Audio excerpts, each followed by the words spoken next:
what, 84? I mean, look, my mother lived to be 91 and she smoked every day. I don't smoke. I have an occasional glass of wine. I probably should drink every day. They say that's good for you. Well, okay, let me ask you this, Auntie Dorothy. When you first started FANHS and you compare where it is today, are you satisfied? Yeah, no, I'm pleased. I'm very, let's just say it's beyond my expectation. Okay. Actually, what we wanted to do is to share the information that we had gathered, remember? And we gathered quite a bit. In a year and a half, 2 years, what we gathered was, we were gathering things that was really amazing.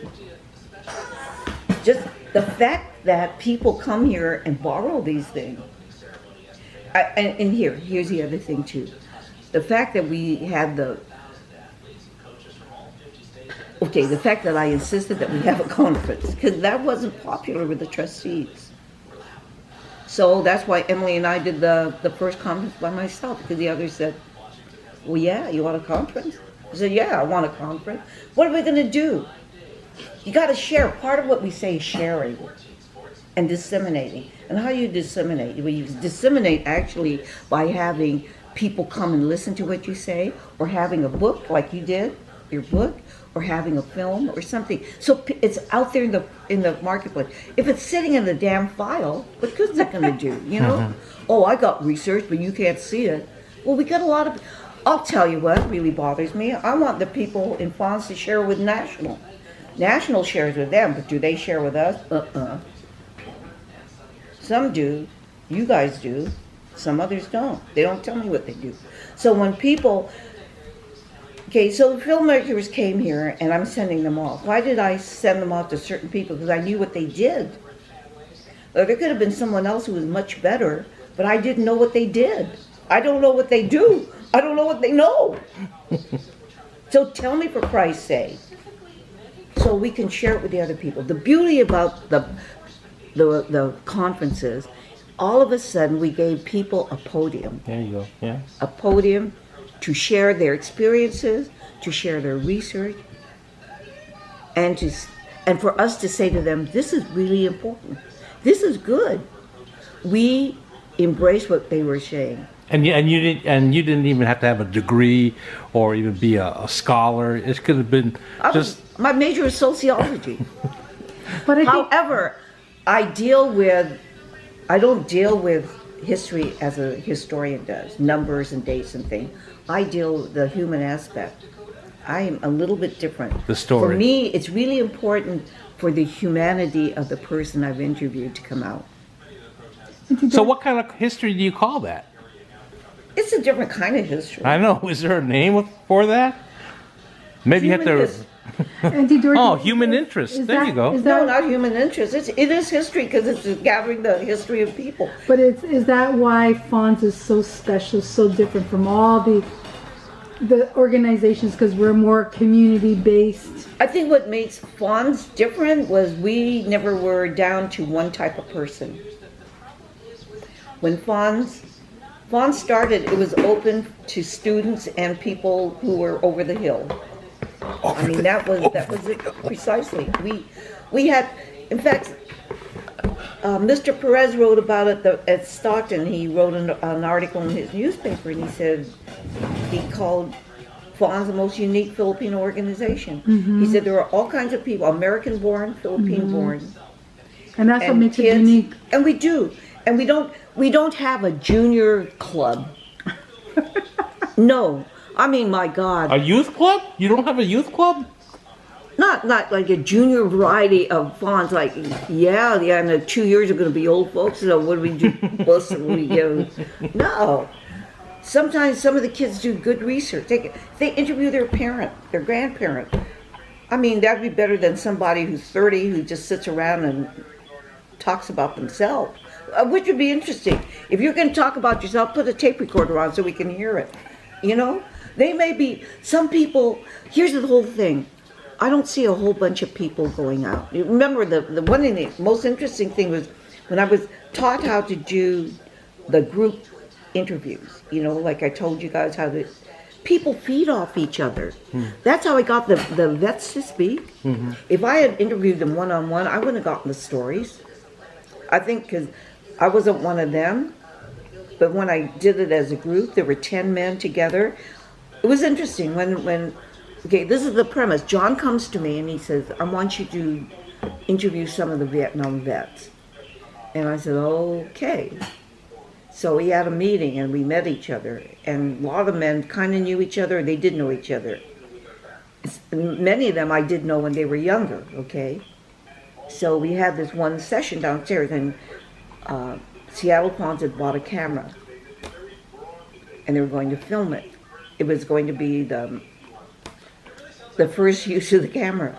So we had 10 men sitting on the thing, and I did what I've always done with this group thing, this journal writing thing. I said, okay, everybody's going to do the first thing called, everyone does an image thing. You sit there and you write what you see in a kitchen. One word. And the whole thing is I had everybody read back. That's the way that thing works. And then the woman who trained me and a bunch of other female historians, many of whom had never gotten a degree in history, but we were now historians, she did the Holocaust victims in New York. And so she told us that everybody has to speak. And so everybody read back what they saw in the kitchen. Then I had them do an emotion, how they felt. Because a lot of people say, I can't write. But you can write one word, you can write a phrase. And then once they do it, then they find out that what they're saying is accepted by the other people. So I gave them 3 topics. I said, okay, choose one, and then you choose that and you speak, and everybody goes on the table. Every one of the men spoke on all 3. Their expectations, the first thing, what they did, them returning home. And once they start to talk, because they all were going around the table, what usually takes an hour and a half was a 4-hour session. Those men were saying things they'd never said before. So the gathering of history sometimes, you shouldn't just go in there. We were actually trained how to deal with it. So when I was trained to do this, we were trained and warned, and I've done it maybe 15, 20 times. There's always going to be someone who's going to cry. And I've always been surprised. Most of the time it's a man. Men don't like to show their emotions out until they start really thinking. And they realize that the group around them is receptive. So do you know Gene Navarro? Mm-hmm. He cried. And so I've had men working for the city of Seattle. My question to them was first day on the job. Pretty rough when you're an immigrant and you had a high-ranking position in the Philippines your first day on the job. Some of those very same questions, they were funny by American-born. So it all depends. And the thing is, as historians, a lot of times, you're looking for the human aspect. You want to know, how do people feel? How did they fit in? We have to go beyond the numbers of dates. Those are very interesting. Because that's all part of the whole. So there's just, not everybody's like me, and I recognize that. I don't expect them to be me. And I'm not them. So what I do isn't important to them. I mean, what's important to all of us is the gathering. But Auntie Dorothy, let me ask you something. In the process of gathering and sharing, don't you think what's really amazing is the spiritual human investment of people coming together? Yeah. And creating something that you can't really put on paper, but it's something that dynamic. gathering doesn't come together until you have a gathering. And that's what the conferences were. The conference, I was just reading it's so funny, before you guys came, I was cleaning out something and I bumped into some old pictures that I was looking for. They were in a box. Then there was the San Diego conference that you guys didn't go to. Yeah, But that was the one that was a tribute to Fred. Yeah. And Art Villaruz wrote something and he describes the conferences. It's like a family reunion. So people who went, for them it's a gathering. People make friends. That's what FANHS is. And I would say every organization was like that. The lodges were like that. That's why you had the family reunions are like that. It's like you go to the well and you refresh yourself.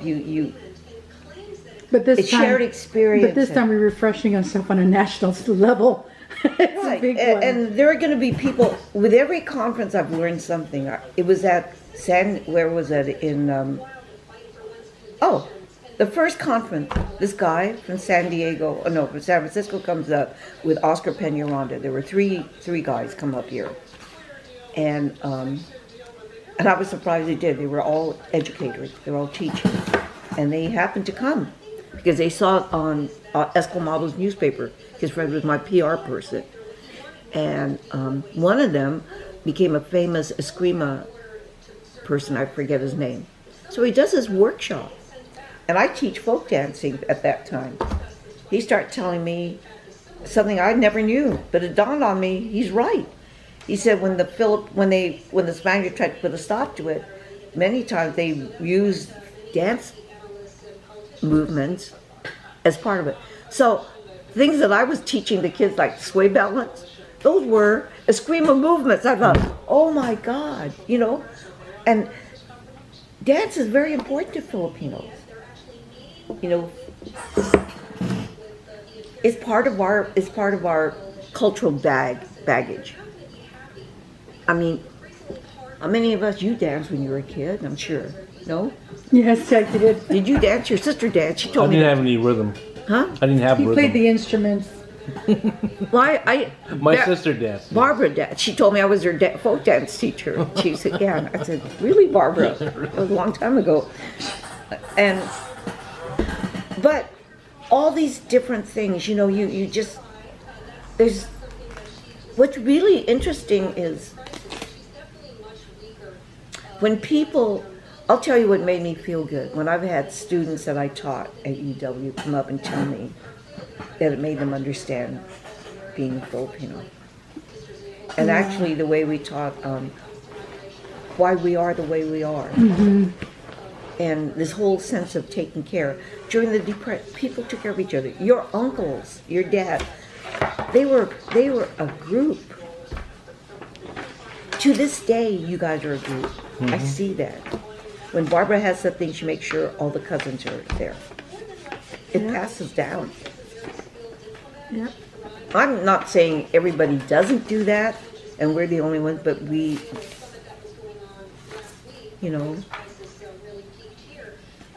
I would say this, that in the future, what we have to do is I hope to God we develop some curious people. And I'm not saying they should be like me who want to do the whole world.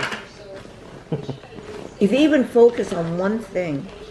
I mean, good. Okay, here's another really interesting thing. We go to San Diego, and that's where I find out about the Philippines opening up the doors to the Jewish who are fleeing the Holocaust. And a film is coming out on that. Mm-hmm. I really wanted to have the Yo-Yo Man do this thing, as a thing, but I got too many people now speaking, so I can't have someone do a demonstration. Though this one guy is going to speak for half an hour, 45 minutes, I don't know about the Philippines, and they could have ended up with a yo-yo guy. Okay. Okay, Auntie Dorothy. Yeah. Thank you. Yeah. So, whatever. Whatever.